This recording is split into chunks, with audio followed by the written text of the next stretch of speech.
Fairbanks Focus Alaska View is brought to you by the University of Alaska Fairbanks, Alaska's first university, and the Fairbanks Economic Development Corporation, bringing economic development to interior Alaska.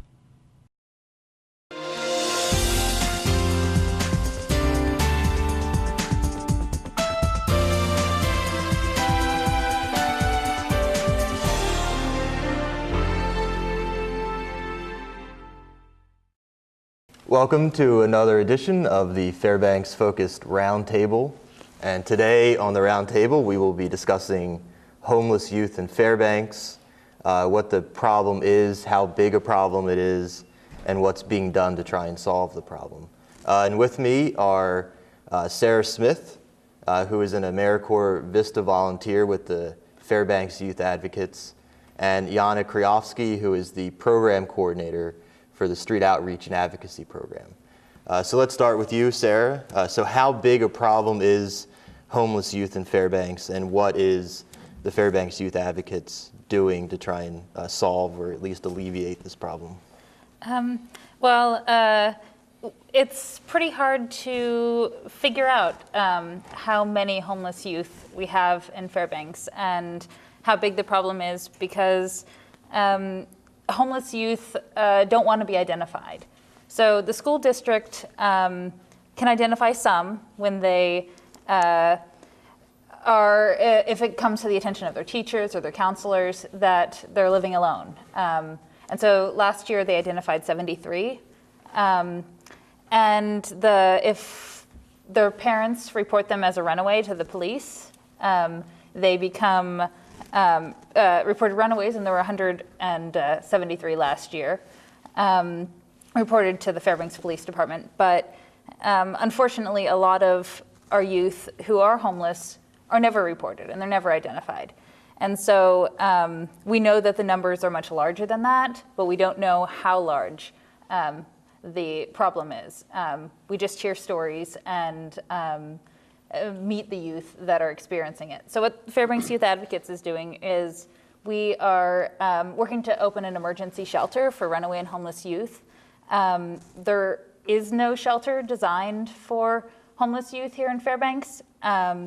So we're wanting to provide that immediate emergency solution so that these youth can get up off the streets in our winters and when they have nowhere else to go. Great. And so, Yana, could you briefly describe what SOAP is, what the Street Outreach and Advocacy Program is, and how that is a player in the homeless youth problem? SOAP is the Street Outreach and Advocacy Program through Fairbanks Counseling and Adoption, and we serve homeless and at-risk youth between the ages of 10 and 21 years old. And we have a drop-in center that's open from 2 to 6, Monday through Friday, where we serve food. We have a clothing closet. There's a variety of activities that take place there. We do some case management with the clients depending on what they need. And we have access to an assortment of services. And then we also have a street outreach program, which is where our street outreach workers will go out and try to identify homeless or at-risk youth on the streets, at the mall, at the movie theater, at Walmart, different places that are open 24 hours a day. And we'll go out and try to find kids there, and we provide them with usually a backpack, a meal, information on the drop-in center. And in doing that and being out in the community and interacting with people who are with, kids who are homeless or at risk, or is this 173? Is this at all accurate, or do you see it as being a lot more than that? Well, I know that the numbers that are done through the school system do not represent a lot of our clientele, because a lot of our clientele are no longer in school. They've dropped out due to difficulties of actually getting to school, due to embarrassment, due to poor grades, due to things that are going on with their family that detract from their ability to really be present in school. So I know that there's a whole separate population, which are the clients that we usually end up serving, that aren't being counted in these numbers. So it's, so it could be twice as much, 3 times as much? Definitely. It could be. So if they fall out of this, and right now the school system, the school district is the only organization compiling numbers on this? It's the only one that I know of. Yeah. Aside from the youth that are reported as runaways, which might be they're gone for 24 hours, but they return home, or they're gone for 2 weeks. But those are the parents that are actually reporting their kids as missing. And for 100 reasons, a parent might not actually call the Fairbanks Police Department and tell them, hey, my kid ran away. So there's a large number of youth who aren't counted by those numbers as well. Easy to fall through the cracks Definitely. and not be counted, and not, so the numbers are inaccurate, but they're the best that you have to work with. And then so for FYA, the door, and the FYA just recently got a grant from the state, is that right? The Community Development Block Grant, it's a federal grant awarded through the state of Alaska, and so that is to renovate the shelter. We're starting renovation now, and we're hoping to finish this spring to open next year. So the door is in the process of becoming a reality. And that is, so there is no, right now in Fairbanks, is there a place that serves homeless youth? And they just don't feel comfortable going there? As far as an overnight shelter? Right, as far as a place for them to spend the night and sleep if they need to, if they don't have anywhere else to go. Well, our clientele goes up to 21, so our clients 18 and up are allowed to use the Fairbanks Rescue Mission in general. And they're willing to work with us, and sometimes if they can, with younger clients, if we have a client that seems mature enough that they can stay there or whatever. But if you're it's not a place that's designated for them. Right. And if you're 11 or 12, like what are the options? Like if you're a 12-year-old who for whatever reason finds themselves without a support network and without a place to go, what happens to them overnight? Like what happens to them when it's 40 below outside? If a 12-year-old and did not have any family or anybody who was caring for them, then they'd most likely end up with OCS custody. Unless that 12-year-old found other social supports, which happens often enough. Our clients just end up living with other families or living with families, extended family.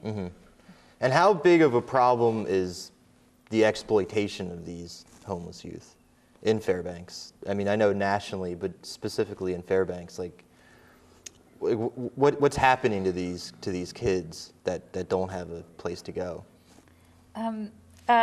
It's again one of those things where you really can't know. You know what's going on, but you don't know how often, and you don't know who's experiencing it unless they tell you.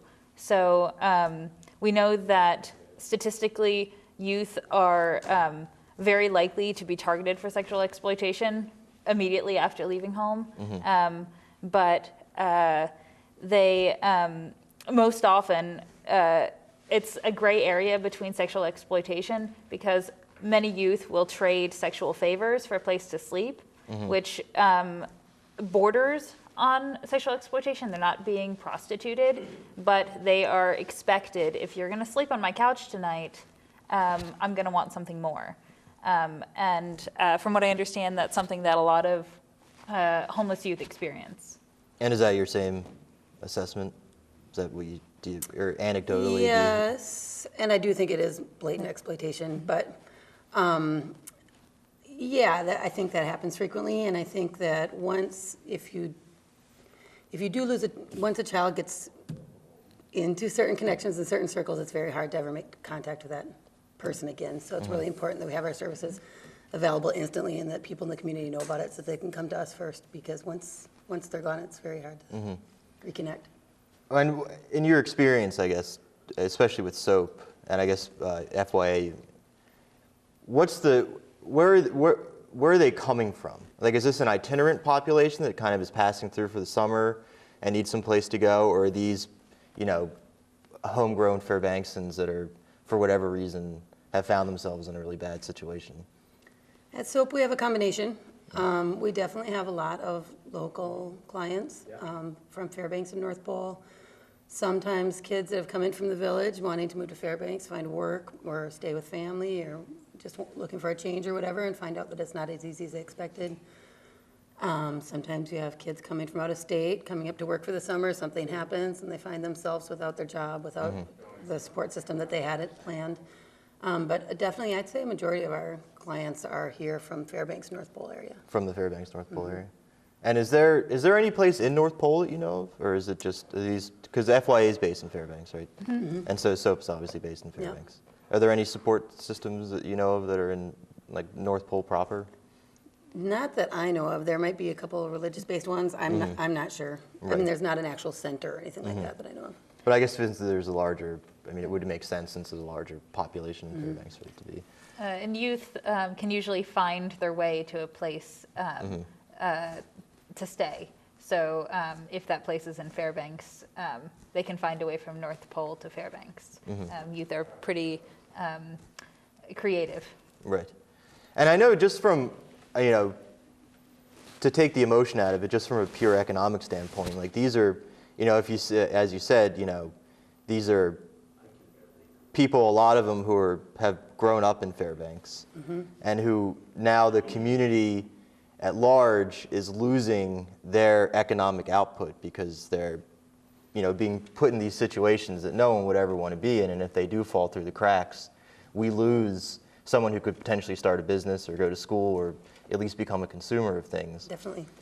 And so I know in SOAP you do a lot of, I think there was a culinary training program at one point. So you're really trying to get them back into the workforce or get them back interested in going to school. Yeah, and you're trying to give them positive experiences and opportunities to grow, and it's all done on an individual base and from a strengths-based perspective, and you just work with each client individually, and however far they want to go, we'll go with them. And it really is kind of a no questions asked kind of deal, right? So they come in and they don't have to tell you anything, but you'll do what you can for them, even if they just want to sit and watch TV. Yep. Sometimes they just want a warm place, and sometimes you have kids who actually want you to help them make a resume and deliver them to their job interview. And what does FYA envision that the door will be like? And how would the door then differ from what SOAP is doing right now? Specifically, we'd differ because we'd be able to provide emergency shelter. But one of the things that FYA is biggest about is community partnerships. So we want to work with SOAP, and we want to work with Access Alaska, and with Boys and Girls Club, and all of these organizations that can also serve our youth. So we'll be providing the a place to stay and the food and the connections to family intervention and to counseling and things like that they can use, but definitely to also be part of what SOAP's up to, and make sure that our youth and their youth are connected with all of the services that each of us have available. And what would you want is there either self-imposed, or obviously there's a societal stigma placed on kids, especially if they're identified as being homeless or at risk, or so how do you help with that, with the kind of breaking their whatever kind of self-image issues they may have? Is there a process, or is it just sort of you just have to have compassion and let them catch up and move at their own speed? I think it's important to realize that the stigma isn't from the child, it's from the community. And so it's important for us to talk to the community and let them become aware that these aren't, by and large, youth who are just angry at their parents. They're not youth who are just leaving to go have fun. Some of them are, but many of them come from very troubled backgrounds, and they're leaving for reasons of crisis. And so as long as we as a community look at homeless youth as leaving because they are somehow bad, then they'll still feel stigmatized.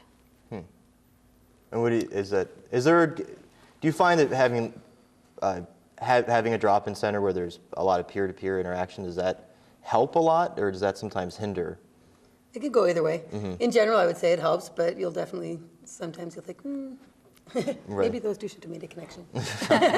But in general, it's great because you're meeting other kids, and a lot of times they'll end up finding places to stay through each other. That's pretty common. Sometimes finding jobs through each other, making friends. And are there success stories? Like, are there SOAP success stories? Yeah, of course. Like kids that have gone in and now they're in college, or now they're gainfully employed and they have their own apartment. And, Yep, it's not. And do you find that rare. right? And do you find that they then are more likely to give back? Or they stay involved kind of in the... Yes, I wouldn't say that most of the clients that we have that then get jobs and move into their own apartments and stuff don't reach that point in 5 years or a couple of years where they're giving back to charity and doing stuff like that. They're still struggling sometimes, but they're on their own, and they're definitely still staying involved. We stay involved through Facebook. Sometimes they'll come in and do activities with us. We try to do aftercare for a certain amount of time when a client graduates services or no longer needs us, and we'll stay in touch and make sure that everything's going okay, and they can contact us again if things start to get shaky. And then and once they reach 21, I guess that's more of a safety thing, or it's an insurance issue that they can't come in? Well, up to 22. Or 22. So through 21. Well, our grant is written and our services are provided for homeless youth. So at some point I assume it probably has to do with grant more than anything. We have to cut off services because otherwise we'd be serving people for the next 5 or 6 years. Right. And that could easily get out of control. Right, yeah. And then it's a transition over to someplace like the rescue mission, I guess, right? Yeah, unless they've learned new skills and move forward. And so you talked about grant funding, and so how is SOAP funded? Well, a lot of community donation, and then a federal grant through RITEC, which is Runaway Homeless Youth. Okay, and so people can come by, and what do you look for usually? Canned food or clothing? Canned food, yeah. Clothing is wonderful, especially if you have teenagers and your teenagers grow out of their clothes. That's perfect because age-appropriate clothing is hard to come by sometimes. And we do a to-go bag every day for our clients that need it, so they're going to have food until the next time they come in the next day. Oh, that's great. So any type of foods that you would send in, school lunches or your work lunch or whatever, something they can take with them that's not going to spill, and it's whatever. That's good to travel with. And we always need like $5 to $20 gift certificates for local community places for our incentive program that we have. Okay. And what's the incentive program? It's like where clients can come in and do work, a certain amount of time of work, and then they earn a certain amount of points, and the points are redeemable for gift certificates in the community. It could be Subway, McDonald's, Fred Meyer's. We get a lot of people who need to come in and buy groceries, and they'll come in and say, how can I get this many points and get a gift certificate for Fred Meyer's? Oh, okay. Or just different businesses in the community. And so those are really, really helpful. Socks, clean socks are always needed. Basic stuff that we just all tend to take for granted. And, right. Yeah. And obviously people can give money too. If they like it. Definitely. We love money too. Right. FYA, or in the doors, are you primarily funded through the grant that you receive through the state? The grant through the state is purely for renovation purposes. Okay. So we're writing for grants now, and we get support through the community, of course, as well. So. And what kind of donations are you looking? Are you looking for building materials and that sort of thing? Well, on our website, fairbanksyouthadvocates.org, we keep a running list of what we're looking for. Most of what we're looking for now is things to make this shelter like a home, because it's not open yet. So, furniture, dishes, office supplies, things like that. Little things that will make the shelter more of a home. Mm-hmm. And then, okay, so you're not looking for food or anything like that, just yet. Yeah, we've received donations to food, but we tend to pass it along since it'll be a few more months before we can be serving youth ourselves. Right. And then you're also out in the, you have a, FYA is a booth, or the door has a booth at the certain farmers markets, right? Yeah, we've been out at the downtown market and the Fairbanks and the Tinmouth Valley Farmers Market this summer, just selling cookies, but really just talking about youth homelessness and what we're up to, because a lot of us are unaware of the problem, let alone what we're doing. Right. It is. I know that I wouldn't have thought that it was as big as it is, because you think that a place like Fairbanks, you know, just because the winters are so severe, that it wouldn't be a problem, you know. But it's amazing to me how someone can survive in Fairbanks and not have a home. I think those severe winters really make our clients more susceptible to exploitation also, because you really can't be living outside in those temperatures. So, Right. So people are willing to live in situations that they You do what you that have they to. wouldn't otherwise. Right, yeah, you do what you have to do. And is it, I guess, and we talked about this a little bit before, but some of it's people getting stuck here, but some of it, like, they want to stay in Fairbanks? Or do you find that maybe they don't know anything else? I think a lot of kids that have grown up here and here in North Pole don't really know a lot of other things, or how you would even start a life somewhere else. Right. Yeah. If you have family here, even if you might not have your parents or a good relationship with your direct family, you still have extended family, you have friends, most likely you have things that still Right. It's pretty make hard it to feel leave. like home. And tell us a little bit about the Angry Young and Poor Festival and what your involvements were in that. Well, the Fairbanks Housing and Homeless Coalition just organized with a couple of youth organizations just to hang out at the Angry Young and Poor Festival and just talk to youth and see how their needs for housing were being met, and see if we could get a small number of homeless youth, just because we're having so much trouble counting numbers. Every January or February nationally, they do a count, a point-in-time count across the nation to count the number of homeless of all ages.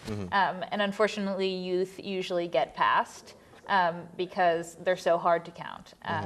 And so just a warm up to see what we can come up with to count our youth. We want to get better numbers. We want to know how big this problem is, so that we can better address it. Right. Yeah, numbers really do matter. You know, it's an important thing. You know, and then you can go to, you know, governing bodies or grant-making institutions and say, hey, you know, this is even though you may not think of Fairbanks as being a problem for homeless youth, it really is. Well, I would appreciate you both coming on to the show. And again, if you do want to just briefly give any kind of contact information you'd like, so people can give donations to either FYA or SOAP, or if there is someone in trouble who needs help watching, they can come in and take advantage of the services that you offer.